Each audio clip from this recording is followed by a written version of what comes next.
60% by'amashusho cyangwa se amafoto yoherezwa ku mbuga nkoranyambaga buri munsi yiganjemo urukozasoni cyangwa se ibizwi nka sensitive content mu ndimi z'amahanga.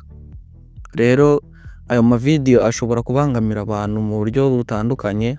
Hari abashobora kubangamira ku mbuga nkoranyambaga kandi atari bo banayahisemo ko bazajya bayohererezwa.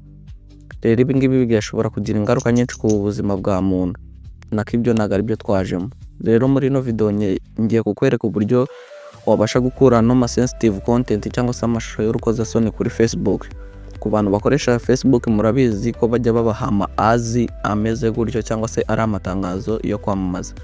Rero ngiye kukwereka uburyo ushobora kubikora kuri Facebook ku buryo utazongera guhabwa ayo ads ameze gutyo cyangwa se ayo video. Rero nkurikira nkwereka uko ushobora kubikora kuri telefone yawe intambwe ku yindi, akantu ku kandi bitakugoye. Hanyuma mujye kubana nyita Optic.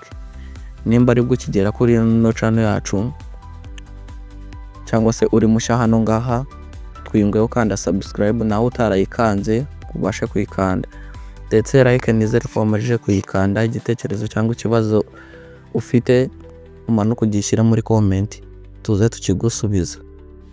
Reka dutangire.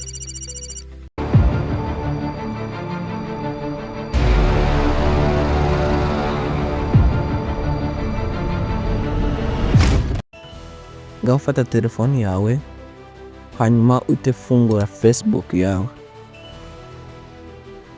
Numara kuyifungura tugerezeho gatoya ibanze loading, hanyuma uhite ujya ku turongo dutatu turiya tumeze kuri bahita kugeza hano ngaha, uzamureho gatoya uhite ujya kuri setting and privacy. Numara kugera kuri setting and privacy bahita kugeza hano ngaha, uhite wongera ukanda setting. Numara gukanda setting urazamuraho gatoya, hano urabona handitse content preference, uhite wakanda. Urahita ugera hano ngaha, uhite ukanda hano ngaha handitse sensitive content. Urabona ko biri kuri default, byerekana ko bagusuggestinga cyangwa se bajya baguha ads arimo ya mashusho mabi cyangwa se sensitive content. Uhite ukanda kuri show less, hanyuma uhite ukanda save, nanone uhite ukanda OK.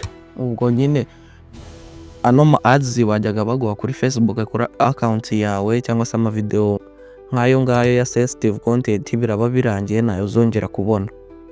Reka nkwereka, hari abantu bikundira amakuru ya politike n'ibindi baba bashaka kuyakurikira nyine ku bijyanye na politike. Dore uburyo wayakurikira kuri Facebook. Urahita ukanda aha ngaha kuri political content, hanyuma ukarakana iyo keneborinze nyine gasa ubururu, biba bivuze ngo amakuru ya politike kuri Facebook uzaza uyamenyera kugihe uzajya uyabona. Hanyuma nyine iyo kadafunguye ntabwo uba ugomba kuyabona nyine. Nimba uyashaka kujya ukurikira ayo makuru urakeneboringa gasa ubururu, hanyuma nimba utayashaka ugafunga. Nizere ko wamenye uko bikorwa.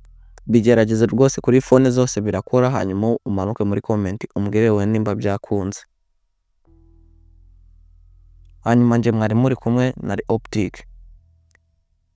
Manuka muri comment utubwire video ushaka ko twaza gukoreraho ubutaha, tuze tuyikoreho, tuzaguhe video imeze neza. Hanyuma nje duhure muri video ikurikira.